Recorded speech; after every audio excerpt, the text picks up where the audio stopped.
listening to the Ice Prep Podcast. Here's your hosts, Bryan and Pat. Welcome, everyone, to the Ice Prep Podcast. And Pat's just bopping along to nothing there because unlike everybody who's listening right now, he can't actually hear the music that's playing underneath. One day I'll make it so he can hear it again.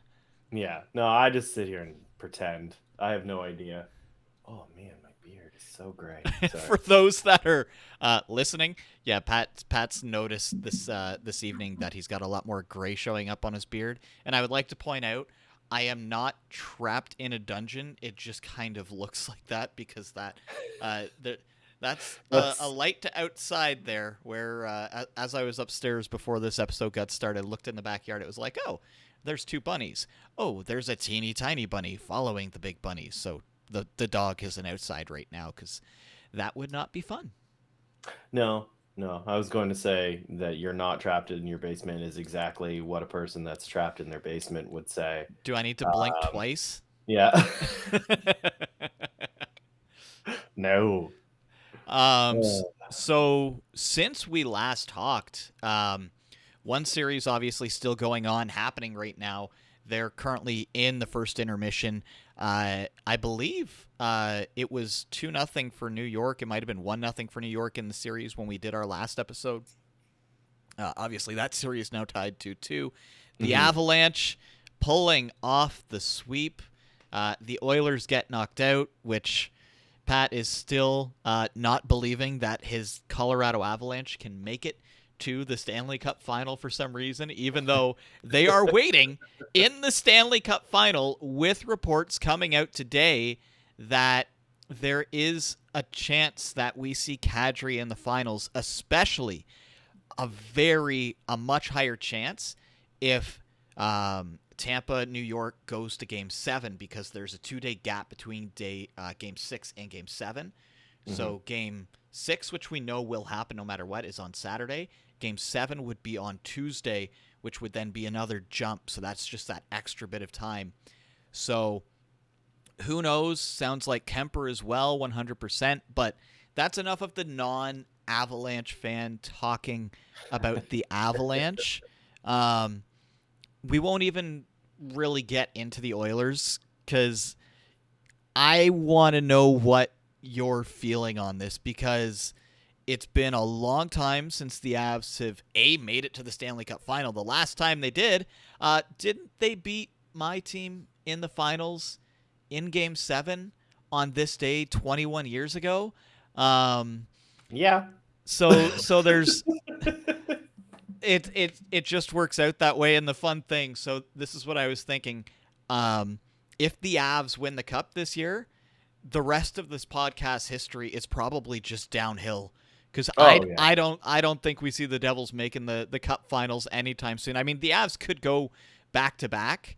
Well, the one thing I am going to point out that currently the New York Rangers are fighting to get into the finals, and they have been working on a rebuild for maybe a little longer than New Jersey, but not much longer. So. They did a proper rebuild. The Devils were like, we can do it. Taylor Hall will bring us to the playoffs, and then we suck, and then everybody gets injured, and we had two goalies in back-to-back years that we brought in. One retired, and one got injured for the entire season. But even still, I wouldn't completely count them out because at some point, the East Coast train has to slow down, and things have to shimmy around, right? It's an ebb and... Yeah, you'd think. I mean, everybody's been like, Boston, they're on the outs for the last year. And that was like 8 years ago that people have been saying they can't keep getting away with this. But that might actually be true this year. But before we get into that, you need to talk about your Avalanche. They currently are tied for the best ever record to get into the Stanley Cup final. They are currently 12-2. They have not lost on the road, which hasn't happened, I believe, since the LA Kings won the Cup. 8 years ago, I think, was the one that I was reading on that. Even without Kadri, they look good top to bottom. You've got Kemper back. They look and looked like the better team every game. They've looked like the better team in every single game of every single series. St. Louis had their moments. And St. Louis is the only one who could draw blood. Everybody else, it's like, eh. Well, no. So this game 3 between Edmonton and Colorado, that one should have gone to Edmonton. In my opinion, they outplayed Colorado through and through, but just Francouz just said, you know what? I'm going to goalie you. So it was really nice to see a goalieing because I think Leafs fans can completely sympathize with this. It hurts to constantly be on the other side of being goalied.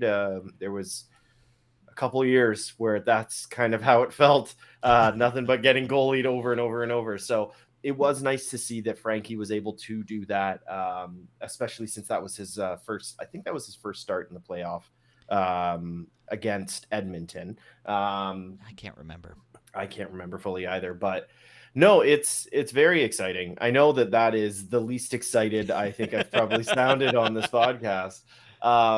It's this weird feeling of I just want it to be over. Not because I want them to lose, but because my body can't handle another game. My heart rate. I mean, we were talking about how I was noticing grays in my beard, and it's because I've been watching these games and I'm so stressed and I can't talk about it because I know that if I start talking about it, I won't stop talking about it. And my wife will just tell me to just leave. But and that's why we started a podcast, Pat. Come on now. For you. Who expected on the first year that one of our teams would make the cup final? Actually, odds dictated yours was the most likely. But this is honestly a big part of why we started this. Is you and I wanted a place to talk hockey, and now you're like, well, I don't want to talk hockey. I don't want to. Hey, like, come on, Pat. I never said I didn't want to talk hockey. It's just I'm cautiously optimistic about it. Either team that they go against is the part that's really kind of stressing me out quite a bit, honestly. You look at Tampa and they won a third. Holy crap. They found that gear again and they want that third cup. And then you've got the Rangers that are defying all models. Like all the stats nerds are like, what are they doing? How is this happening? I know Igor is playing well, but then you've also got these kids that are just like, ha ha ha, we're the best. Which, by the way, for those playing the home game, I guess for us, the kid line is back in full force tonight. Because Philly Heat. Injured last game from a hit from Hedman. That's just because Hedman is a massive human. And yeah, I mean, if you want to compare rosters, who's got the best defense left in the playoffs? It doesn't matter. Colorado. But here's the issue, though. That does not matter if you go up against New York. It just doesn't matter. It doesn't matter who's in net, who's up front. Like, you look at Tampa Bay, and they've got some of the biggest stars in the league, and it doesn't matter. They have the best goaltender in the world, and it doesn't matter. They're still putting up this fight that's unbelievable, and they shouldn't be there. And I think that quite a few people, including probably some New York Ranger fans, are like, I don't know how they're doing this, and they shouldn't be there, but I'm super stoked about it. Like, sometimes you go on a heater, as we were talking about LA before, when they came in as the 8th seed. They came into the playoffs on a heater, and then Jonathan Quick, and that LA team was kind of scary top to bottom. I don't know. But that's the part that's so stressful, though, because none of it makes sense. It doesn't make sense that New York is this good, and Tampa is just that good in general. So either team, I'm not excited to see up against Colorado because they're both.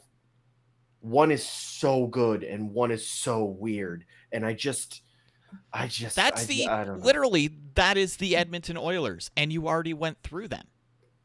That is St. Louis. Yeah. St. Louis and Tampa are like archetypes of each other. They are so similar, except their goalie got injured, that being St. Louis. What does St. Louis do? They roll 3 lines of scary players, and their fourth line is kind of a bruiser line. You went through that. And there was never really a moment where it was like, oh, the Avalanche are going to lose this series. It was like, no, they're probably going to win. St. Louis will win 1 or 2, which they did. But, like, you look at games now that it seems like Tampa had a little bit of rust, and they've shaken it off. And New York, what are they on? Like, it's a ridiculous amount of games in, like, 40 days because they've gone Game 7 in every series. I think they're tired. And it's starting to show. And if you play even the slight bit tired against Makar when he's on the ice, we've already seen what he can do. Like, there's nobody on New York who can stop Makar or McKinnon on a rush. Tampa has Hedman who can do it, but Hedman's been turnstiled these playoffs. The Leafs did that to him. For me, looking at the Avalanche matched up against either New York or Tampa Bay, the East teams coming in are the underdog. And the best part for the Avalanche, it doesn't matter which team they face, they have home ice advantage. Yes, they lost their games at home. They are perfect on the road. The Avs in the regular season at home, if you went in there, you were expecting to leave with a loss.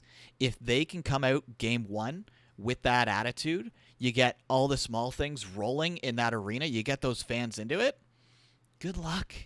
Like, the East is so screwed, it's not even funny.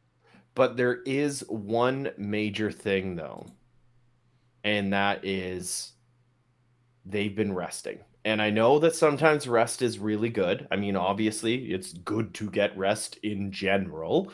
But with the playoffs, so they swept Nashville. Then they sat for a week or so.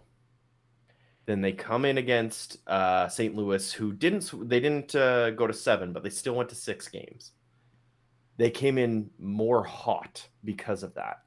But as the series goes on, like, the team that has that longer series compared to the 4, like, you look at it, they start up here and then they go down right away. We're literally watching that in action in the Tampa Bay New York series. New York was riding that high of that Game 7 win, breaking the Carolina Hurricanes home streak, and they looked better in Game 1. They did not look better in Game 2. They stole Game 2 against Tampa in New York. And what does Tampa do? They come back, and Kucherov is, like, we talked about McDry. Yeah, they've got all those points. Kucherov is the best player in the playoffs right now on forward.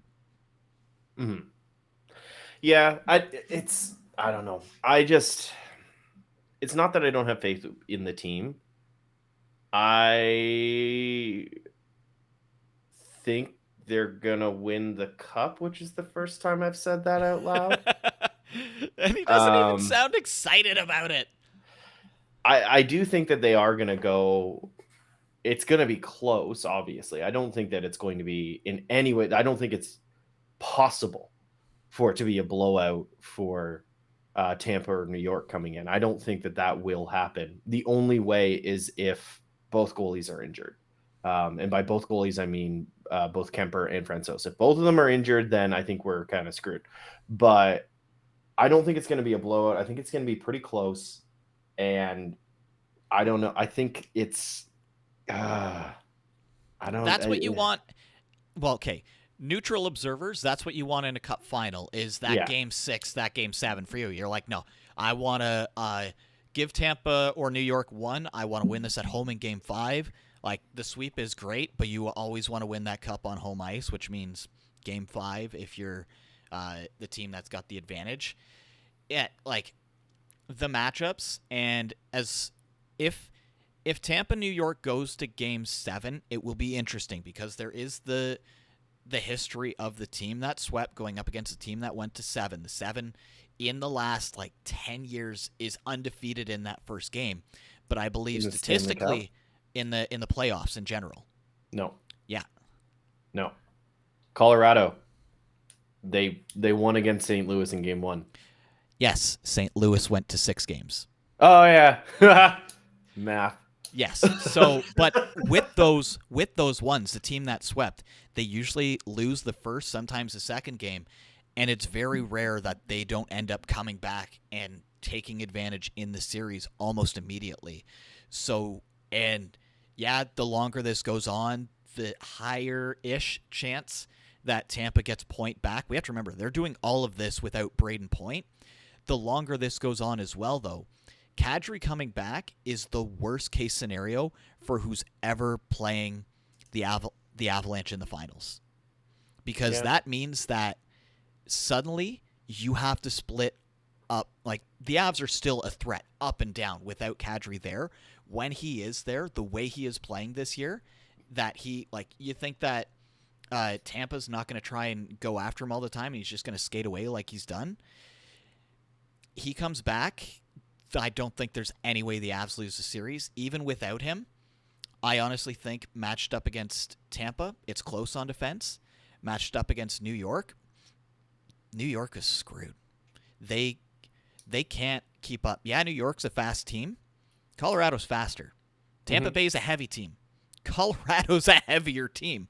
Like, to me, statistically, you match it up, the Avs top to bottom look better, except for maybe in goaltending, and that's just because you've got Igor and Vasilevsky, who have looked otherworldly. Yeah. So is Kemper, minus when he got a stick in the eye. And Frankie's looked half decent as well. Like, that's all you can ask for, because we've seen both of those goalies suck these playoffs. Mm-hmm. We saw one bad Avalanche game, really, and that's because it was just pure chaos against the Oilers. So, like... Yeah, I mean... I like how I'm trying to talk you into why your team is going to win the Cup. Because you're very much like, I don't want to get excited, because if I get excited and they lose, then it sucks. And yeah, I get that. I went through that on the shortened season when the Devils lost to the Kings a couple years ago. What was that, like 8-9 years ago now? It sucks. But your team's in the Cup final. There is a chance on that banner behind you that you're going to have to get a new one. Like, I don't think Coors is going to release a new one, but well, then it's time. You got to get out that whiteout pen and just like very carefully mark it in there. So the part that is, I don't know, like, don't get me wrong, I'm very excited. Like, I haven't cut my beard. I haven't trimmed my hair. I drink out of my home cup for when Colorado's playing at home. I drink out of my away cup. I make sure that my jerseys match the jerseys that they are currently wearing on the ice. So, like, I'm obviously invested. I'm obviously excited about this. It's just... This is a weird... Okay, so this is going to sound a little weird. I used to work at EV Games. This is how weird it's going to get. And when I worked there, I was inundated with ads about new games coming out every single day. That was my life, looking at the ads, looking at all of the marketing that comes with it, looking at all the promo stuff. So excited. Everything about it, so excited. And I took the bait, hook, line, sinker, every single time. Spore. Exactly. Like, mind you, that was Walmart, but still. Yeah. But even still, like, the one that I go to is Dead Island 1. I ate that bait harder than any other person that I've ever seen eat bait before. And I purchased it. I played it for 2 hours and I turned it off, and I literally traded it in that night. It was one of the worst experiences of a video game I've ever played. Some people love it. Good for you. I hated every moment of it. And that's kind of why I'm now so hesitant to get excited about things. Watch Dogs, Cyberpunk, Assassin's Creed, all these games that I was so excited about, and like was watching all the gameplay videos, watching all the trailers. I knew the dates. I was like, I had my pre-order and I was ready, and I would play them and I'd be like, holy crap, am I disappointed?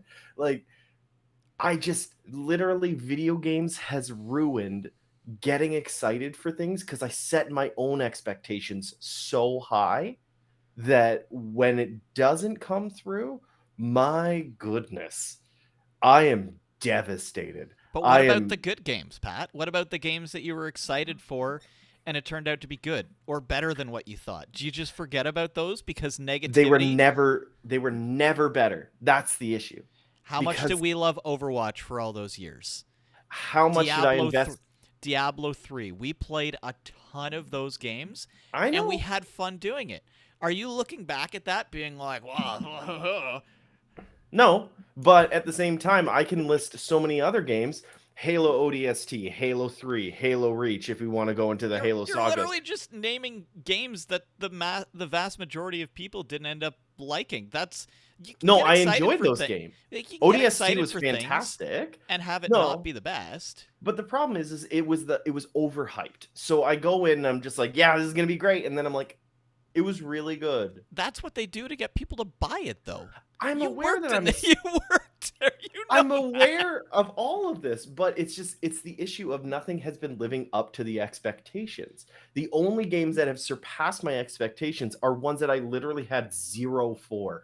Batman Arkham Asylum, the Darksiders franchise, Borderlands. These are all games that I had 0 expectations whatsoever. I played them and I was like, my goodness, these are good. I love this game. BioShock Infinite is another one. Probably one of the my favorite games I've ever played was BioShock Infinite, and I watched and followed nothing to do with that game. I had 0 investment with it beforehand, so when I played it and was blown away by it, it was such a deeper, happier experience because I had no expectations. So is this whole playoffs for you then been leading up to, if the Avalanche make it to the Cup Finals, I will get invested and excited in it? Because what you just said rings that you've been waiting for the Cup Final. Now that you know you're there, you don't know who you're playing. That excitement starting to creep in because you've put the game in, or it's finished downloading. You're pressing that start button and you're getting that awesome intro music, which, as we all know, is Blink-182. And you just have to sit back and have fun. And it seems like right now you're like, no, it's going to be one of those bad games that I got all excited for and then it was crap. Meanwhile, you've said constantly on this podcast and talking with me that you're like, I can't get excited for it. So is it what I want to know? It will Game 1 of the Stanley Cup playoffs for you be an exciting moment? Will it be one of those unexpected video games, or are you already going into it being like, eh? I don't know.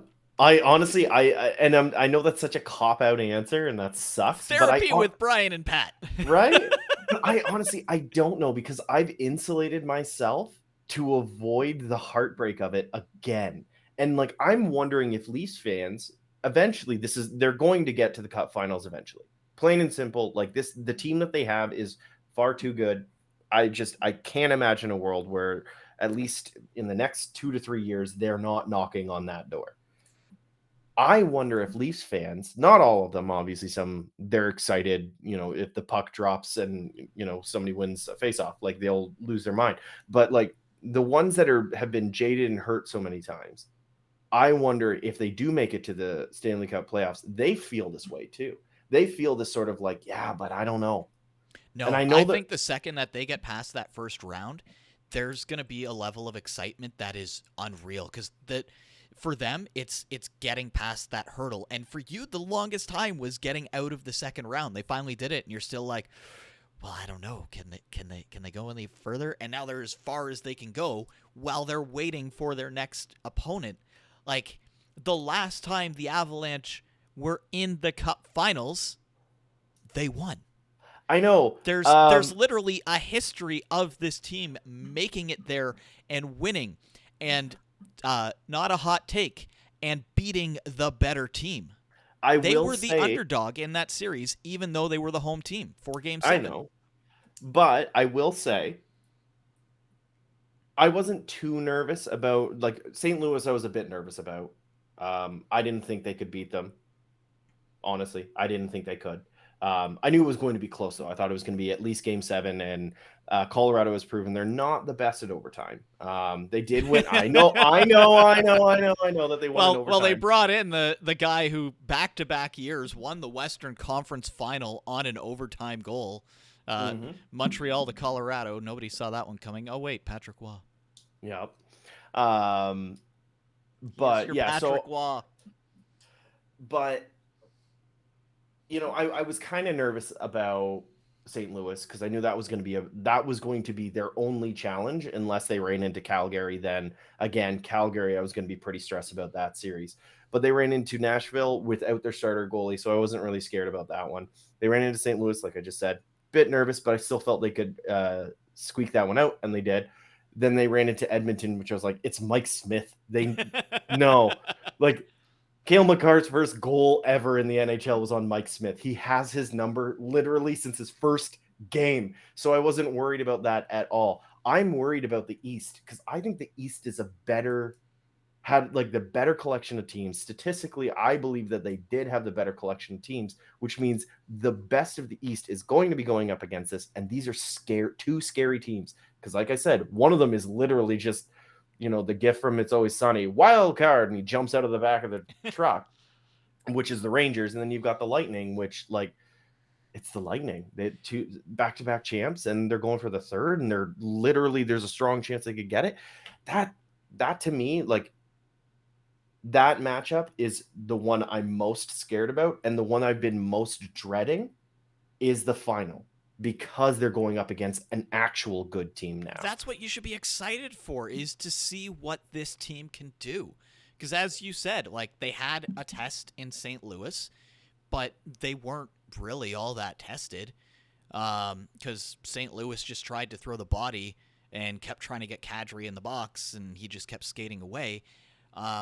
One thing that you're forgetting in all of this, usually the teams that come from the West, if they're rested, they play so much better because the travel that the East teams have to do, like New York, if they have to do the time zone swap, they are so screwed because of how many games they've played. There is bare minimum 6 games in this series, which means that if this goes to Game 7 and New York wins it, they will have played the most amount of games possible. You eventually run out of gas. Lindgren can only get hit by the puck 35 more times before he calls it a career at this point. Yeah. I'm pretty sure every single game he takes one, he goes down the tunnel, he comes back out because they've injected who knows what into his veins to keep him moving. He's RoboCop at this point. They're putting on soccer shin guards underneath his pads, and they're just you broke 3 of the 4 layers that you have on. It's weird to me though, in all of this, even before the playoffs, that I was the one who was more excited for the Avs than you. And I do get that. But as this has gone on, it feels like you're getting more and more afraid of the Avs eventually losing. which is not fun. You and I went to one of the craziest Blue Jay games in history. We weren't going there being oh, this is going to suck if they lose. It was no, this is going to be fun. We were at not the bat flip game, but one that was honestly just as crazy. You got to get the fun into this for yourself, Pat. Or I gotta throw full-on Ferris Bueller at you here with quotes to try and get you excited for this. Life comes at you fast, Pat. I know. And I just want one when I'm an adult to see the cup win, not when I was a kid. Well, then get excited because you just never know. This may be, I hate to be the person to say it, this may be the only time in the next, what are we at, 55 years for the Leafs? This could be the only time remaining in your life that you see the Avs in the cup final. You have to get excited for it. Yeah.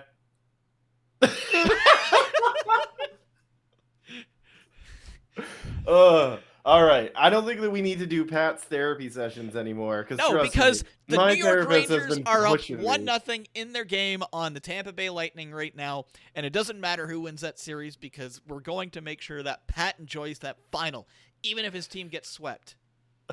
You've heard it here. They won't get swept. It's at least going to 6 We've games. made progress. He said they won't get swept. I knew they weren't going to get swept. I told you from the start that it was going to be a close battle. But no, I was really excited to go to the actual gameplay. I was really excited to see Francouz perform as well as he did. That was really good to see, and also kind of validating because I've always kind of been a big champion for St. Francouz. I love seeing right-hand catch goalies, just because when I like to play here and there, I'm a right-hand catch, even though I'm a left-hand catch with baseball. So it's just soft spot for it. Then it was really good to see Comfer just doing weird things and suddenly being like, hey, I'm Captain Clutch, and just doing all kinds of amazing stuff. And Makar, holy, that was a clinic. Players like JT Compher win you cups. Look at Andre Palat. Look at Alex Killorn. Like, you finally have that there. Not to bring it back to the Avs because I know you're trying to move on from that a little bit, but like top to bottom, it's been clutch. Mikko's finally rolling. What do you have? 5 or 6 goals in the series against Edmonton? Edmonton felt and looked like one of those series to be like, okay, some of these guys aren't going. They are going to get going now. And you know for a fact that they're not being bag skated, but Bednar will not let them sit. He is going. Well, not even Bednar. It'll be McKinnon probably. Yeah. When he was touching the trophy, it looked like somebody had told him that his dog died. Like, well, here's I do want to get into that because one of the fun things was, do you know 2 of the last players to touch the conference final cup trophies? One was Crosby, and I believe the other was Sakic. Correct. Yeah. Sakic actually lifted it up, didn't like over the head, but he lifted it up. If you watch some of the videos, it looks like he goes down. You can see McKinnon's not paying attention at all. That just seems to be his kind of MO, telling Landeskog, touch the cup. McKinnon, I 100% think that he touched it because Crosby told him to. Well, so someone I follow on Twitter... 100%, I think that's the reasoning. Well, no, so he didn't actually touch it right away. I think it might have been Landeskog, but even still, it was somebody that I follow. I can't remember who it is, so I apologize. But they cover the Avs, and they did their best to kind of like lip read, and more or less Sakic you could see he was like, I don't care, do whatever you want, touch the damn thing.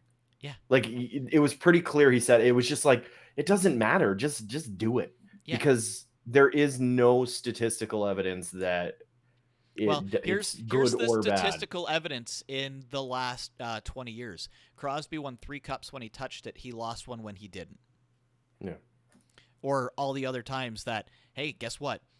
50% of the teams that won the cup, the other one didn't touch it. They lost. So it's just one of those stupid hockey things. And guess what? If they win, everybody will look back at that, which is weird, and then you'll probably have Makar or McKinnon on the cover for EA next year for NHL. So they'll break the curse. No, they said that about Matthews, and then what happened? Okay, well, first round exit. The EA NHL curse. What's stronger, that or 1957? Sorry, 67. 1967 is a bit of a stronger curse than a video game. I know, but the video game cover curse of whoever, just for those who are listening that may not know, whoever is on the cover of NHL, the game, they don't do well. I don't think there's been one winner. Yes, there has been. But no, it's statistically like it's just one of those, well, the odds are 1 in whatever depending on the year. Yeah. But if they make it to the playoffs, then it's like a first or second round exit. It doesn't matter. Almost every single time. Like, I mean, a dog gets half the games right, so a corgi on TikTok does it. True, but let's talk about Edmonton, because as much as they got demolished, like. Physically, both teams got Mike Smith. Yeah. The thing that I find most shocking, and it's not just that Draisaitl was a zombie, not because he was slow, but just because his whole body was in shambles. But the fact that the news is coming out that they're not looking to keep Puljujarvi, And it's like a Yamamoto versus Puljujarvi sort of situation. Whereas, like, statistically, like looking at Jay Fresh, for instance, he's posted a couple stat charts about Puljujarvi. He plays a lot like Nichushkin, as well as, I guess, Arturi Lehkonen. So he's gritty. He gets right into the middle. Like, he put up a shot chart and he's right in the slot a lot. Like, he fights for things. He's just been kind of wildly unlucky. And it's kind of surprising because Yamamoto does, as much as I was, screaming the praises of Yamamoto a couple episodes back, I think that I would probably invest in Puljujarvi over Yamamoto just for those skills to go into the corner and pair them with a kind of like they've been doing with Nichushkin, where you have the top two people that are there to score, and then you have Nichushkin that, if he can score, sick. If not, he goes into the corners, he fights those battles, he gets the puck, and he passes it around. That's the important part. So I'm surprised that they're highlighting Yamamoto over Puljujarvi. I think that's a big mistake. Well, it's that, to me, hearing, like, when I saw that, and especially hearing you talk about that, this sounds just like a Ken Holland specialty to me. Just like what we've seen. He has the type of players that he likes. Apparently, there's rumors going around that the Oilers are very interested in re-signing Evander Kane, which means that Puljujarvi probably has to go. There's a chance that Mike Smith doesn't come back. I can't remember if this was the final year or next year's the final year of Koskinen, but like there's a lot of dead weight on this Oilers team, and they still made it to the Western Conference Final. Like, Duncan Keith, surprisingly, was not the worst defenseman on the Edmonton Oilers, but he is paid way too much for what he does. Yeah. Like, the Oilers could be a very similar but different looking team because they have to take the Tampa Bay / Toronto kind of approach of, you've got a top six, try and get bargain bin players that can work for you elsewhere.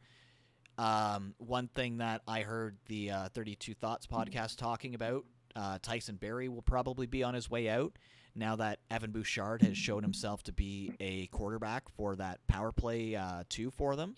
Or he's shown himself to be better than Tyson Barrie because Tyson Barrie is not that good of a defenseman.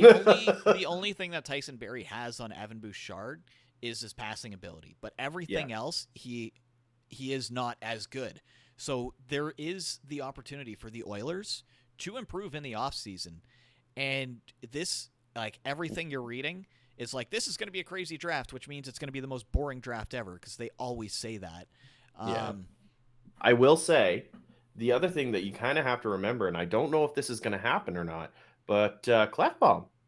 Yeah, they've missed him for 2 years now. Like, he's one of those players that every so often it just comes back in my brain being like, he was their best defenseman. And like, if he ever comes back, like, I'm afraid to start looking him up because if I cover your face, you'll like vanish and all of a sudden Cat Friendly will show up. All right, I'm going to look up and my keyboard is the loudest thing in the world. So, but like it's not like the Oilers don't have players down the line. Like, they brought in, I can't remember his name for Game 4. He looked fine. He played well for Canada when he was on the World Junior team. So, the Oilers right now, they look and feel like one of those teams. Like, imagine they're a spring. They're starting to coil back, and they're going to launch off because there's the chance that they will be completely new goalies, that they will drop 5, 6, 7+ million just gone on defense. And if they don't have Puljujarvi, there's more money on forward, and you can find those players. Like, they're out there. You just have to hope that you get lucky with a player like Michael Bunting, for example. That is what every team is looking for now, is those players, like the undervalued, underappreciated. Can you make it work? If the Oilers can find a player making league min that can keep up with McDavid, that is the scariest thing in the NHL. They have tried that for years. They tried that with Hyman. He couldn't quite do it. Evander Kane is honestly the first player that we have seen that can kind of keep step with him when Draisaitl's injured, obviously, because those two are ridiculous. In a perfect world, Evander Kane never steps foot on the ice again. Unfortunately, hockey is hockey, so he will get another contract, though there is the chance that all the legalities in the offseason mean that there won't be that. And there is a very high possibility of that. Don't think that the Oilers are one and done for the playoffs, making it this far. I think next year you're going to have the Avs and the Oilers as your 1-2 team, with the LA Kings just barely behind. I'm curious. Now, this is something that just kind of popped into my head. Like, you were talking about keeping pace, and I'm wondering if they take a good hard look at Tyson Jost. That kid is quick. Minnesota's got to get rid of cap space. Like, there's the rumors that Fiala could be off to New Jersey, but that could just be trying to get something out there. Mind you, you and I have talked about it. I want all the Swiss players on New Jersey immediately. It's too bad Timo Meier still has a year on his contract, because even when he re-signed in San Jose, I was like, that would be really nice to have in New Jersey. But yeah, that's that. The Wild, we're going off on little tangents here. The Wild are going to be, to me, probably the most interesting team in the West, because they are so screwed with their cap that they're going to be fighting with teams like Tampa, Toronto, Edmonton to find those cheap players. And it's basically, well, what do you have to offer me? Whereas teams like Toronto and Tampa are like, you can play with some of the best players in the world. Yeah. Well, I mean, they at least have Kaprizov, so they can at least say, hey, we need somebody do you want to look like a superstar with Kaprizov? But no, going back to Tyson Jost. So, like, I think that he brings something that's what Sakic was hoping from him. He couldn't provide, but I think that he will be able to when paired properly. And by paired properly, I mean using him like Nichushkin. I think that the way that but Bednar is setting up his lineups of two people that can do unreal things and one person that just does all the garbage work. That is such a good, smart way to approach things. And like, he's got 2 lines of that, which is insane. But I wouldn't be surprised if Tyson Jost becomes sort of like an interesting piece on whichever team he moves to. I think that he's going, because I can't imagine him staying on Minnesota. I think he's going to be an interesting piece. But yeah, Puljujärvi, though, where do you think he's going to end up? Just one thing I want to say, because of the last 2 years, and especially this year, players like Nichushkin, they are going to be the number one sought after commodity at the trade deadline. Nichushkin and Lehkonen have basically shown this is what you bring in if you want to win. As for Puljujärvi, he's not staying out west unless he's somehow the only team in the West that I see would be Winnipeg. If he goes out east, it could honestly be anywhere, because there's going to be a lot of teams trying to get a big forward like that, and it could honestly depend on where players get drafted. This draft to me is scary. I want to look up something because I have a hunch on something. My brain says if he goes to the East, he screams Philly or Columbus. See, my gut is saying, come on, where are you? What cat friendly? That's the word I was looking for. I don't know where you're going for this. With this, I can't help you. Still for time. I know. Yes, he is. He is an RFA. I think that they are going to. The Toronto Maple Leafs are going to qualify Ilya Mikheyev, and Ilya Mikheyev is a good fit to play with Connor McDavid because he has shown he can keep up. He can keep up, but the Leafs did try to put him on the first line. And he eventually crumbled. That's why he ended up being a third line, fourth line specialty. So he's played with players that can keep up. That's why they brought in. They already had 2 top liners though. They had the 2 people, and then they needed the grindy guy. But they didn't. Whereas you look at Edmonton, they need a person that can keep up with Connor McDavid, that and can also that is the finish. bar. And Mikheyev doesn't have finish. He's got Yeah, he hands of does. stone half the time. He goes on hot streaks and then he gets demoted completely down. I think honestly, Mikheyev's contract will be too expensive for the Oilers to try and get. There's Yeah, other I guess that's true. players. There's other players out there that they could try and get that would make more sense. But you think Puljujarvi to the Leafs then, or you were just looking at Mikheyev? If it was a 1-to-1, yeah, I think that would be a very interesting 1-to-1 trade because I think they're equal, personally. That yeah. Very different players, but very equal results. My God, would the trade. Toronto fans both love and hate Puljujarvi with a passion, though? That would be, they would probably run him out of town like they did to Jake Gardiner and to Phil Kessel and to James Reimer and to Jonathan Bernier, and the list goes on and on. They would either love him furiously or they would hate him furiously. Strangely, you know what I think that one would depend on? How they treated him on their socials. Yeah. If they went all in on him, then yeah. One thing I do want to talk about, I'll actually pull it up on the screen because I was ready for this, is prep work. The NHL coaching carousel. Because as it stands, as we started the podcast, there are 6 teams that need a coach. There are 8 relatively solid coaches sitting out there right now without a job. Obviously, the big shock in the last little bit was Bruce Cassidy being fired from Boston when 2 weeks prior, meeting with management, they were like, you're safe. So they went straight out of the Florida book on that one. Part of me is wondering if one of those 8 coaches on this list, so for those listening, Alain Vigneault, Barry Trotz, Bruce Cassidy, Claude Julien, John Tortorella, Paul Maurice, Peter DeBoer, and Rick Tocchet, there's a lot of rumblings that are starting of the Devils potentially giving Lindy Ruff a front office job and going after one of these coaches. Obviously not DeBoer. They've tried that one. It didn't work. It'd be interesting. I do think the Devils need a change in voice. I wanted Bruce so badly, but Vancouver was smart enough to re-sign him. I think if they had the old regime, which obviously wouldn't have brought him in, they would have got rid of him. But Boston is, to I think me, he likes being in Canada, though. Yeah, he's a Canadian. He likes being close to home, sort of thing. Even though I think he's from Ontario, but he just. You can tell that he likes being able to coach in Canada.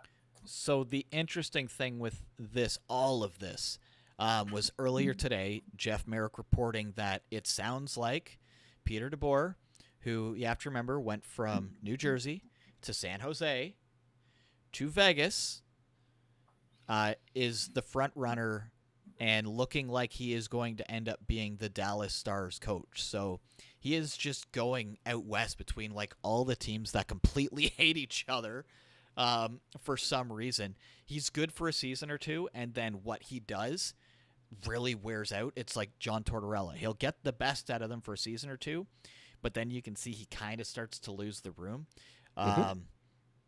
Dallas, with a coach like that for a year or two, they could be scary. But Dallas is also another team that they're going to look so different next year. We know Klingberg's not coming back. And yeah, they've got Heiskanen back there. Yeah, they've got Jason Robertson who stepped up, but that is a team that is aging. And yeah, I mean, the one I actually want to focus on right now actually is Bruce Cassidy, because I still can't believe he was fired.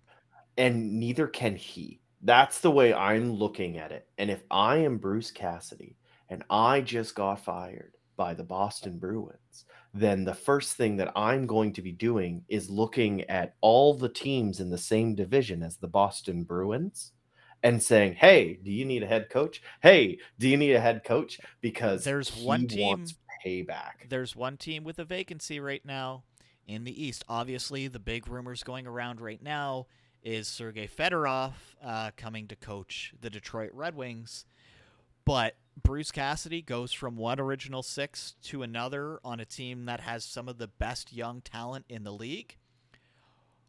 that could be scary. And how fun would it be? Boston, Detroit at round 1. Cassidy gets the revenge. Obviously, we know Claude Julien probably could. Claude Julien end up back in Boston? I mean, they fired him once, and then he went to Montreal. Because did Bruce Cassidy replace Claude Julien, if I'm not mistaken? I think so. That sounds right in my head. Sorry, people are calling me. This is not good. One sec. I'm just gonna text someone and tell them to stop calling me. We'll let Pat deal with that. Continue on this. So the one thing we didn't say was the rest of the team. So 3 of the teams without coaches. Well, we also mentioned Vegas. Who knows what they're going to do with their head coach? Rumors were Barry Trotz was a lock, and then that kind of fizzled. Philly needs a coach. Winnipeg needs a coach. So 8 coaches, 6 teams. I don't know if we see anybody off the board coming in because the NHL doesn't like to try new things. It's one of the worst things with the NHL. I believe there's a lot of very smart people that have said the best coaches in the world are not in the NHL because NHL teams are afraid to hire European coaches because there's been like one bad experiment with it in Buffalo. It's like, well, that was Buffalo. What do you expect? I wonder if Philly goes for Tortorella. If Philadelphia wants to bring back that mentality of like beat up everybody, back in a bit of the Broad Street Bullies, you go Tortorella. Philadelphia, to me, looking at this list, should throw everything they have at Barry Trotz. What does Barry Trotz do? He makes goaltenders look great that are half decent at best and brings in defensive systems. Could you imagine a goalie like Carter Hart with a Barry Trotz defensive system? That, like, they may be they could end up being the most boring team to watch. They will be the New York Islanders 2.0 with a better goalie. Yeah, but the other thing to keep in mind, though, is that's what John Tortorella does, too. He does the same thing. Like, look at like the way that he got into the playoffs and the way that he was able to get through Tampa wasn't because he outscored the problems. Good Lord, no. He shut them down. Yes, he had really strong key pieces. He had Seth Jones. He had Zach Werenski. Thank you. I can't say his last name. It's Werenski. He had Zach Werenski. He had solid defensive core. And part of it is still there, but even still, I think Torts might be, and Torts or Trotz, that's really funny. I think Torts might actually be a really solid fit there because they have people like Ristolainen on the back end. They have, well, then Torts would also Torts kind of also fits with Vegas and Boston then by the metrics of like a solid decor. Tortorella in Vegas, if they hire him there, you just know that they're going to end up going viral every single night because the owner is going to be like, you do whatever you want, you say whatever you want, just get us to the playoffs. Because you have to remember, that's Vegas's whole thing. They don't care. They just want to make the playoffs. I hope that at least one of these 6 teams goes off of this board for a coach. I mean, for all we know, it could be a former player coming in. We've seen that's starting to happen a little bit more. Like the best players are going front office or they're going coach. I really want to see what Marty St. Louis can do next year. Jason Spezza, obviously front office. I think that he will end up being the next general manager or the next head coach of the Leafs in the very near future. Mm-hmm.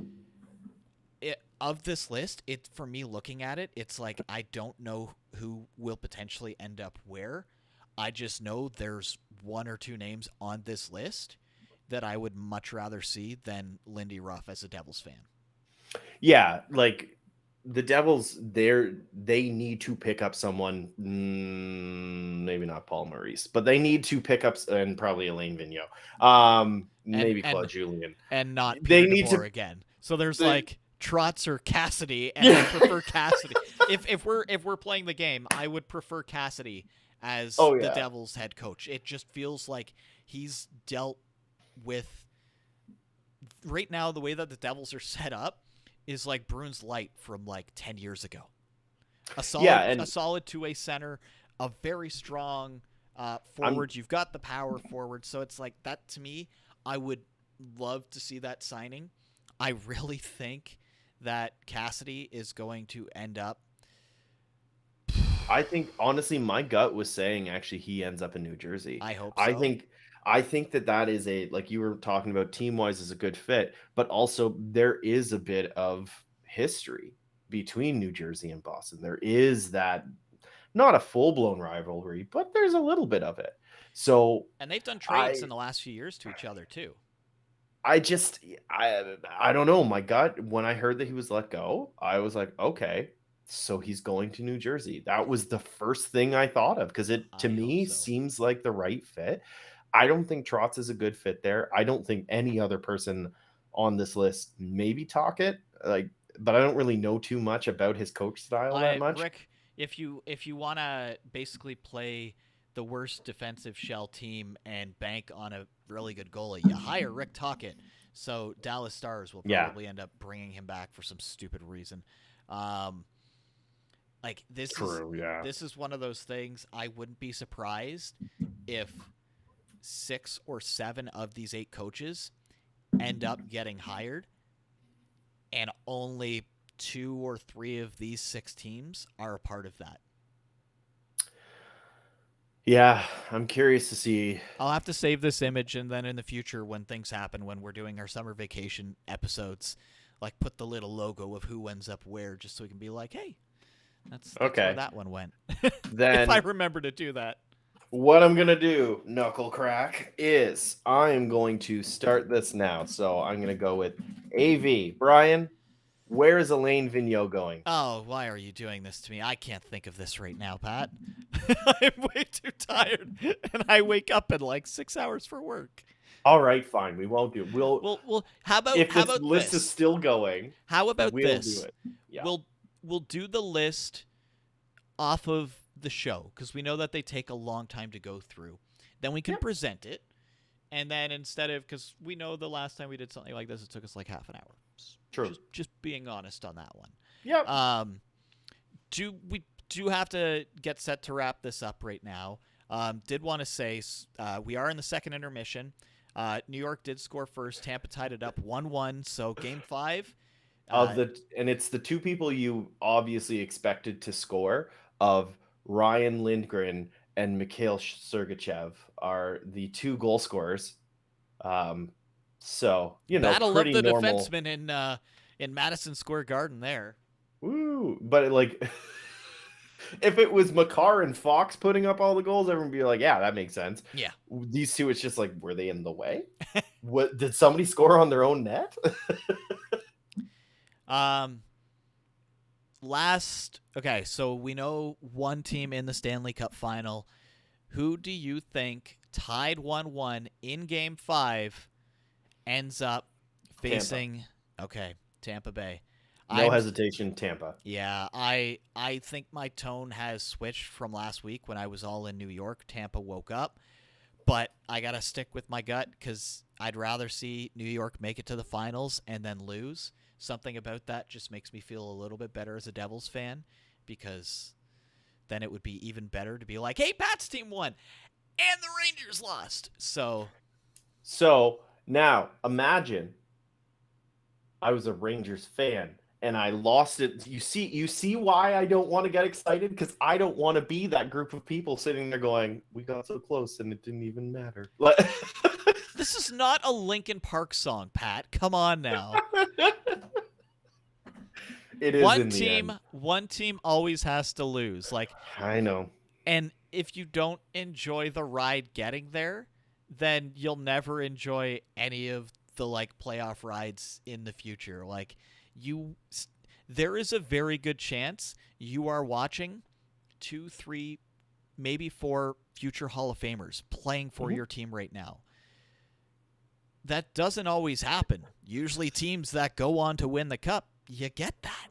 So just enjoy it. If there's anything that I can take away from this for you, Pat, game one, just have fun. Like, get high as a kite and just watch and enjoy that game.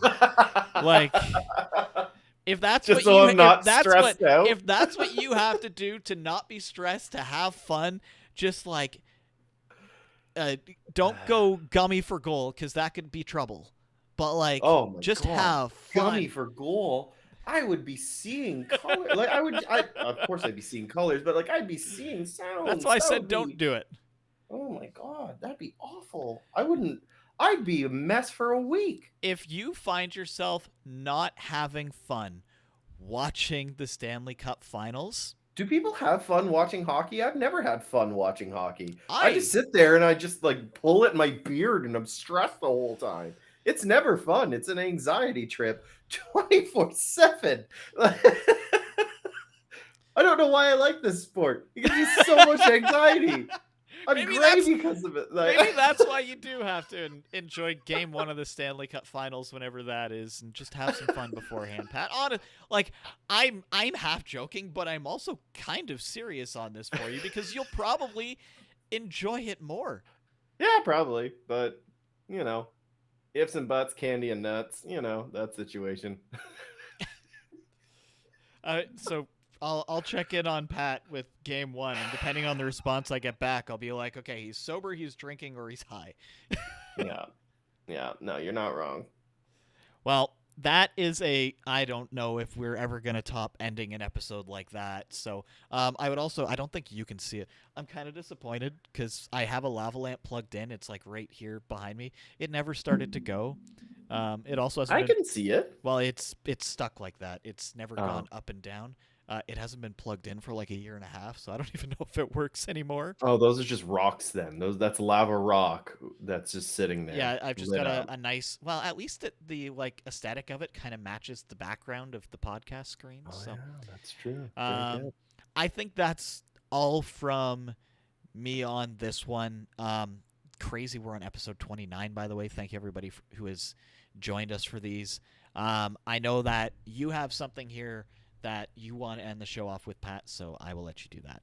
Absolutely. So it is Pride Month, and like I mentioned last episode, each episode of this podcast, we are going to be going through a charity that is raising money for, like, obviously a very good cause.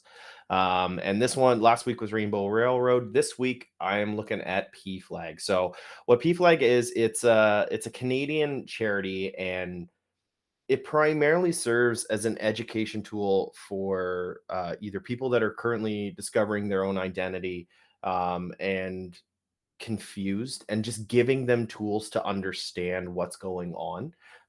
Or it actually helps quite a bit with families that have found out that one of their children or their brother, sister, sibling, whatever it is, that they've come out and they need resources to understand, because sometimes it can be very difficult, and especially for those that do come out, it can be a terrifying experience and can lead to homelessness, self-harm, or far worse.